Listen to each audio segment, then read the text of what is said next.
The Redmi M100 is Xiaomi's first M-Series smartphone, built for users who want massive battery life and simple everyday usability. It bears an identical design to the Redmi 17, but the specs of both devices are quite different. The device packs a huge 7900 mAh battery with 45 watts fast charging and 22.5 watts reverse wired charging, which means this device can actually charge older devices. And it's powered by Qualcomm's Snapdragon 4 Gen 5 chipset. On the front, you get a large 6.9-inch HD Plus LCD display with a smooth 120Hz refresh rate and Corning Gorilla Glass protection. For photography, the phone features a 13MP rear camera surrounded by a unique RGB dynamic light ring, while selfies are handled by a 5MP front camera. The device runs HyperOS 3 based on Android 16. I don't know if it's going to get HyperOS 4, but it's most likely going to get HyperOS 4, but it's not going to get the full features of HyperOS 4, including the soft glass effect, because it's a budget phone. The Redmi M100 includes a dedicated senior care mode with extra large icons and text, plus up to 300% volume boost for easier use.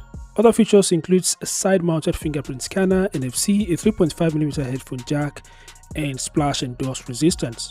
Memory options include 6GB or 8GB of RAM, while pricing starts at around 1,799 yuan for the 8GB and 120GB model, and up to 2,199 yuan for the top-end 8GB of RAM and 256GB ROM variant, which converts to roughly $326. Let's just say $327.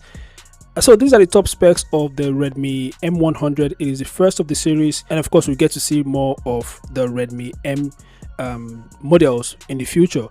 Anyway, feel free to share your thoughts in the comments. Thanks for watching. I'll see you guys in the next one. Peace out.